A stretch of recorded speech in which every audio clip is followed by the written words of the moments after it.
floor and your team's getting announced and the coach is getting announced, I feel like there's no reason for any of that. I mean, we come out here and we do everything that we can to win, and I think Steph does a great job with us. Like, we love her and we appreciate her, and so to hear that, it was really annoying, honestly, and disrespectful, but for us, I mean, we kept the main. That right there is the divide.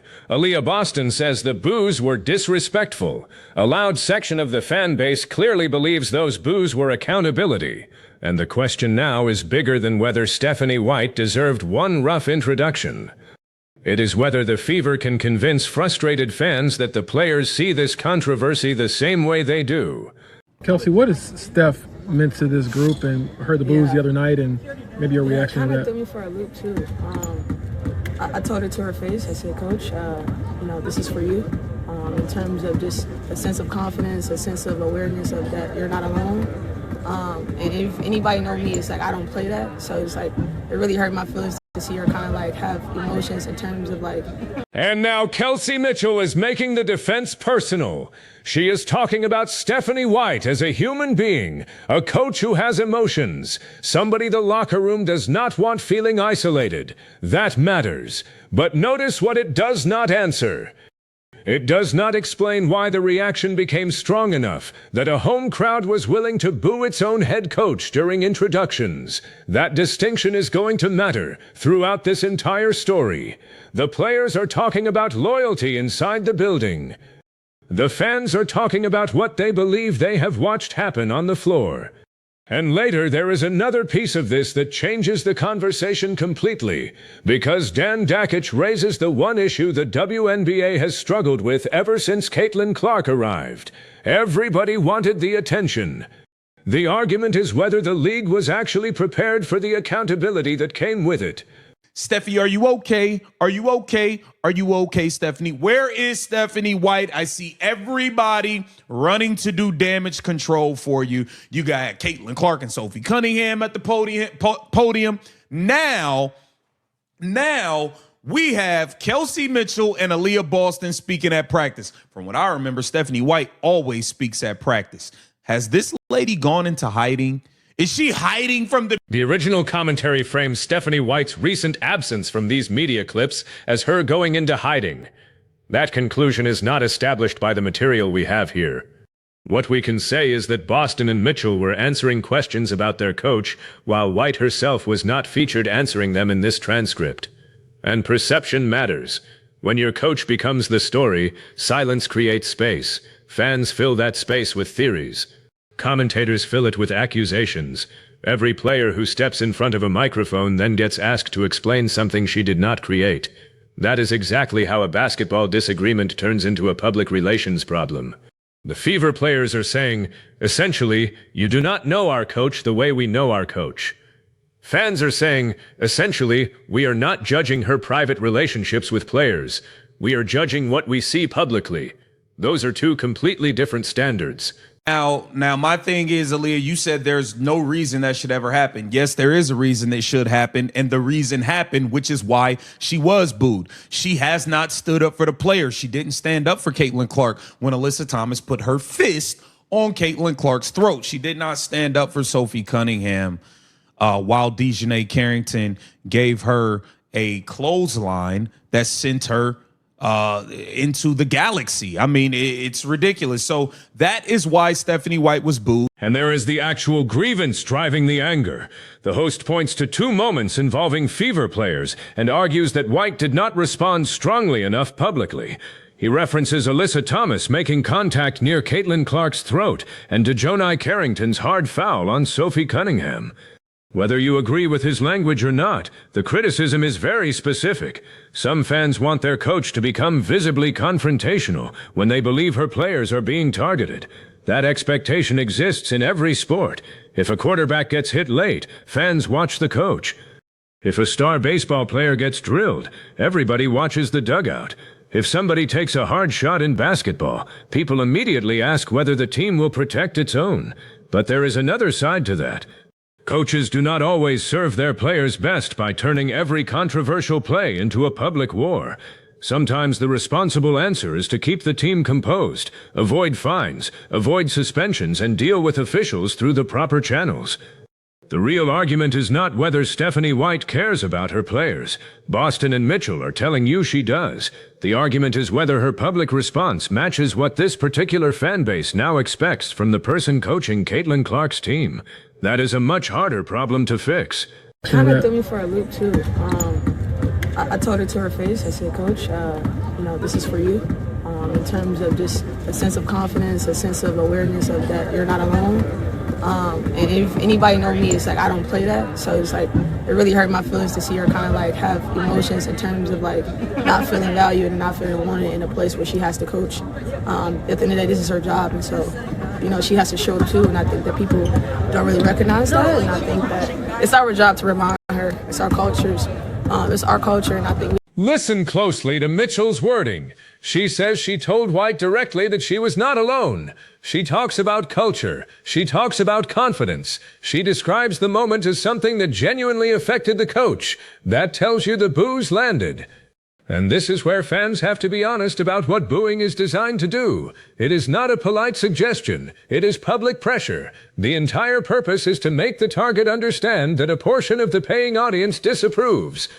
So if the objective was to send a message, the message appears to have been received. But that does not mean the audience is obligated to immediately reverse itself, because the players disliked hearing it. Professional sports has never worked that way. Players can love their coach. Fans can dislike the coach. Both things can be true at exactly the same time. What becomes dangerous for Indiana is when the organization starts treating those positions as mutually exclusive, because telling angry customers that their frustration is illegitimate usually does not make them less angry. It makes them feel ignored. What y'all got to do in the locker room, whatever. But from a fan's perspective, the fans are fed up. The fans are fed up with her, Kelsey. Sorry, not sorry. The fans have had enough. They are tired of Stephanie White not standing up for the players. I see why you feel so strongly about it. You're her favorite. She'll let you run around and just shoot 1,000,000 times if you want to. Not to come at you, but I get why you be in favor of Stephanie White. I mean, she pretty much... The commentary gets much harsher there, especially toward Mitchell, and that is where I think the better argument gets lost. You do not need to accuse Kelsey Mitchell of defending White because she benefits from the offense. You do not need to question why a player would support her coach publicly. Of course she would. Mitchell works with White every day. She is inside the meetings. She experiences the relationship in ways fans never will. That defense should be expected, but it also cannot erase the fans' experience. Fans are not evaluating private conversations. They are evaluating decisions, rotations, press conferences, reactions after hard fouls, wins, losses, and the emotional temperature surrounding the most scrutinized player in women's basketball. That is why this controversy cannot be solved by sending more teammates to say, "We love our coach." That statement answers a locker room question. The crowd is asking a performance and leadership question. I've been looking for the Stephanie White interview online. Where's her soundbite? Stephanie White is not speaking to the media, and I think it's pretty embarrassing. She has officially went into hiding mode.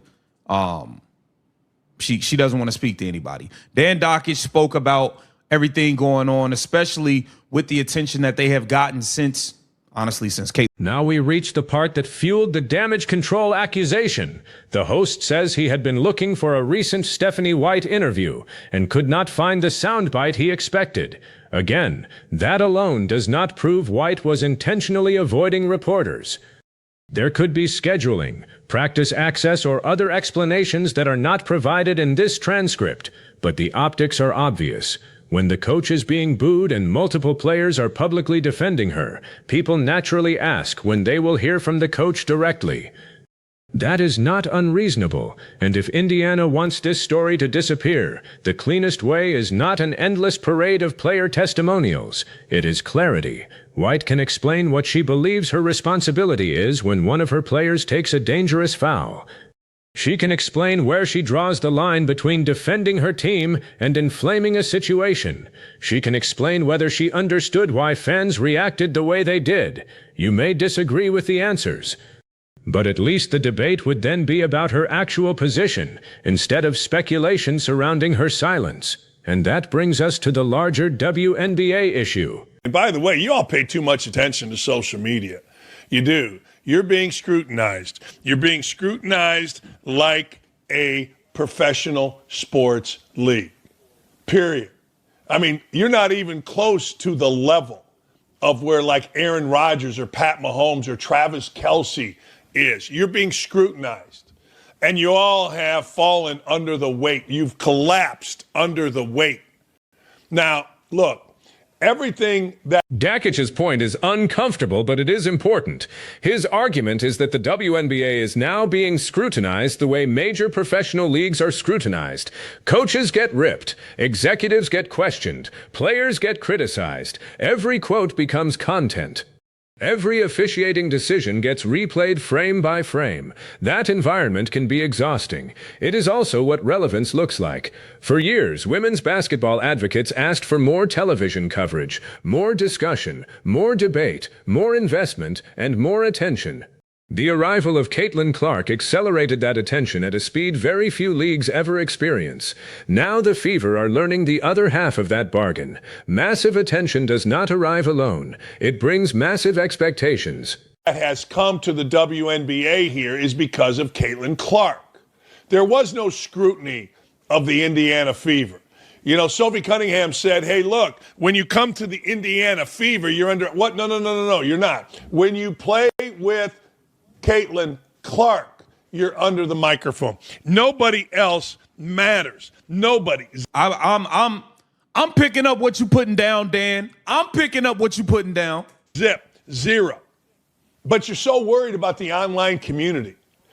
And this is the strongest point in the entire clip package. Dakich says the Fever are not merely under a microscope because they are the Indiana Fever. They are under it because Caitlin Clark is there. That changes everything. A normal coaching decision becomes a national argument. A press conference answer becomes a viral clip. A hard foul that might once have lived for one night becomes a week of debate. People who never watched the league before now know assistant coaches, referees, opposing role players, and post-game quotes. That is not necessarily fair.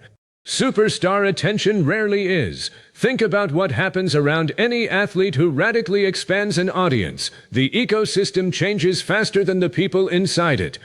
Suddenly, every old habit is visible to millions of new customers who do not know the unwritten rules and do not care how things were handled before. They are judging the product they see right now. That is the environment Stephanie White is coaching in.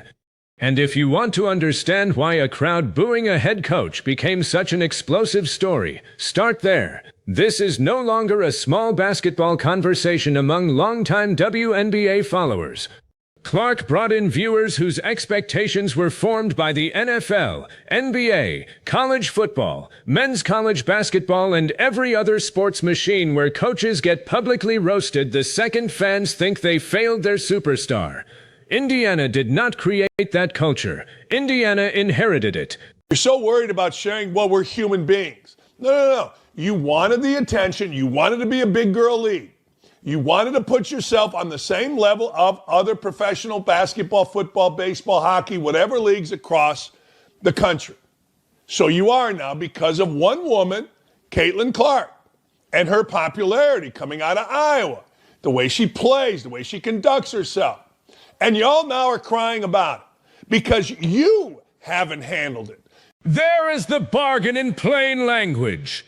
You cannot ask to be covered like a major league and then be shocked when the coverage becomes uncomfortable. That does not mean every criticism is intelligent. Social media can be cruel. Fans can cross lines. Players and coaches are still people, and harassment is not suddenly acceptable because somebody bought a ticket. But criticism itself is not harassment. Booing at a professional sporting event is not some unprecedented violation of the social contract. It is one of the oldest forms of fan expression in sports. The question should be why the boos happened, and whether the underlying frustration is fixable. That is where Indiana has a real decision. Does the organization view this as a temporary emotional reaction from fans that will disappear after a few wins? Or does it recognize a deeper trust problem between a portion of its audience and the coaching staff? Because those require completely different responses. If it is temporary, stay steady. If it is deeper, player endorsements alone will not repair it. Not you, Sophie Cunningham or Caitlin Clark. You as a league have handled it for shit. Since they dropped the ball. When Kathy, it was a fireable offense in Caitlin Clark's rookie year for Kathy to come out and say, oh, we weren't prepared for this. You didn't see this coming? You know, the big sexy Cheryl Reeves comes out immediately as the Olympic coach. Dakich then goes wider and says the league mishandled the explosion of attention from the beginning. He references the rookie season growing pains and the idea that WNBA leadership did not fully anticipate what Clark's popularity would bring. Whatever you think of that criticism, the league unquestionably faced a transformation. Clark entered professional basketball with an enormous following already attached to her. That audience did not need to be taught who she was. They arrived with loyalties, expectations, and arguments already formed. That created opportunity. More eyeballs mean more value for broadcasts, sponsorship conversations, ticket demand, and player visibility. But opportunity without preparation becomes chaos. Every controversial foul suddenly becomes a referendum on whether the league protects Clark. Every coach who does not respond dramatically enough gets accused of abandoning her. Every opposing player who criticizes her can become a villain to millions of people by morning. And every time league figures complain about the attention itself, critics respond with the same question: wasn't attention the goal? This is the tension Dakich is identifying. The WNBA wanted growth. It got growth with a personality attached. Those are not the same thing. Organic league-wide growth allows the spotlight to spread gradually. Star-driven growth concentrates it in one place, and everyone standing near that star gets burned by the heat. It's not about one player. A shot at Caitlin Clark. The players that played with Dejounte Carrington in Caitlin Clark's first year, after she elbowed her from behind, or Kennedy Carter, after he elbowed her from behind, cheered. That's what you have. That's you doing it. Hell, you have a league that can't decide what a woman is. Now think about that. Nobody is. This is where the conversation starts mixing several controversies together, and that can make legitimate criticism weaker instead of stronger. There are debates about officiating. There are debates about player conduct. There are debates about league leadership. There are debates about how Clark has been treated, and there are separate culture war debates around women's sports. If every controversy gets poured into one giant bucket, people stop arguing about evidence and start arguing about tribes. The Stephanie White situation is actually more straightforward. Fans watched incidents involving Fever players. Some believed the coach's public reaction was too passive. Then she was booed. Her players defended her. Now everyone is arguing about whether the crowd or the locker room gets to define what good leadership looks like. That is enough of a story on its own. It does not need 10 unrelated grievances attached to it. And once you strip those extras away, Indiana's problem becomes even more interesting, because neither side can simply prove the other side wrong. Boston can sincerely believe White is an outstanding coach. Mitchell can sincerely believe the booing was painful and disrespectful. Fans can sincerely believe White has not defended her players forcefully enough. All three can exist together. Creating these narratives, young ladies, except for you all. Period. And you all are upset because I've said this before. I say this again. This is a Dakich family mantra. Be careful what you wish for. You wished to be considered a major league. Well, because of Caitlin Clark, you're a major league and you can't handle it. That's the problem. Y'all wanted everything except y'all can't. Now we get the payoff Dakich was building toward. Be careful what you wish for. The WNBA wanted to be treated like a major professional league. Caitlin Clark helped push it much closer to that level of daily national attention. And with that attention comes something the league cannot control. The audience gets a vote. Not an official vote, a market vote. They decide whether to watch. They decide whether to buy tickets. They decide whether to wear jerseys. They decide who they cheer. And sometimes they decide who they boo. You cannot celebrate passionate fans when the passion produces packed buildings and then act stunned when that passion produces anger. The same emotional investment creates both. That is why I do not think the biggest issue here is Stephanie White being booed. The biggest issue is how Indiana responds to a fan base that increasingly believes it has ownership in the emotional direction of this team. Caitlin Clark changed the relationship between the Fever and their audience.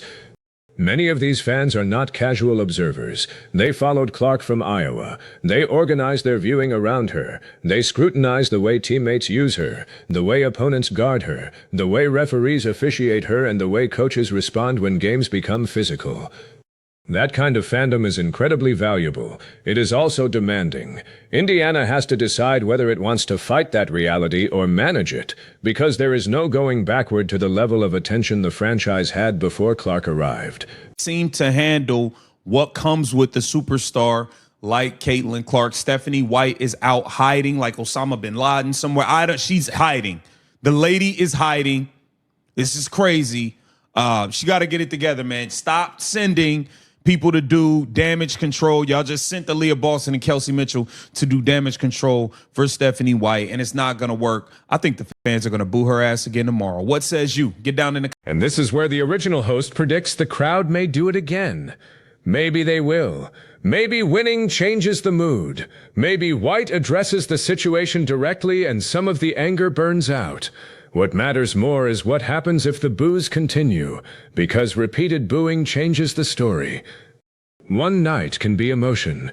Multiple nights become a relationship problem, and that puts the Fever front office in a difficult position.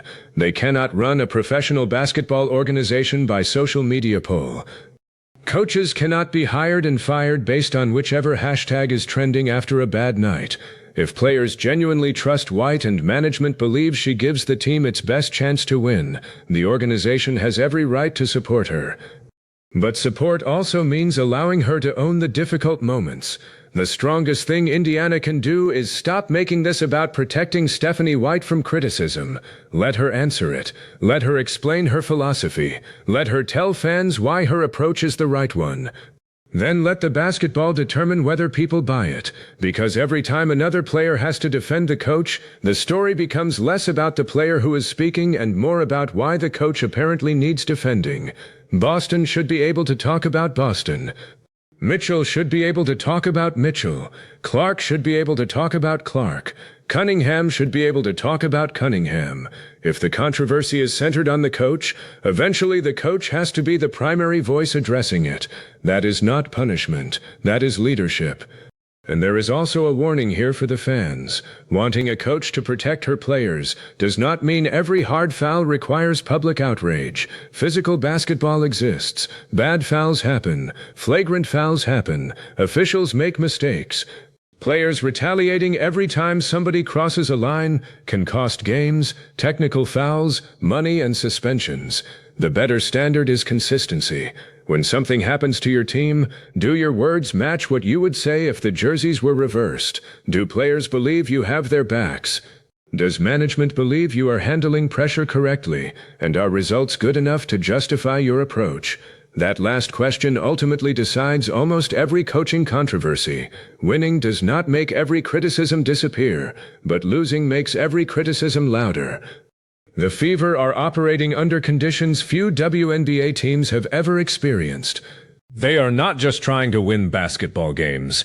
They are managing the expectations surrounding the most watched player in their league, a national fan base that arrived almost overnight, and a media ecosystem that turns every disagreement into a referendum on the franchise. That is difficult. It is also the job, so the choice is yours. Are the fans crossing the line by booing Stephanie White while her own players are publicly defending her? Or are Boston and Mitchell missing the point because fans are judging White's public leadership, not her private relationship with the locker room? And if the boos happen again, should Indiana stand firmly behind its coach, or should the front office start asking whether the relationship with its fan base has become impossible to ignore? Drop your answer in the comments. Like the video if you want more breakdowns that separate the actual evidence from the noise. And subscribe, because this story is not going away just because everybody wants the conversation to calm down.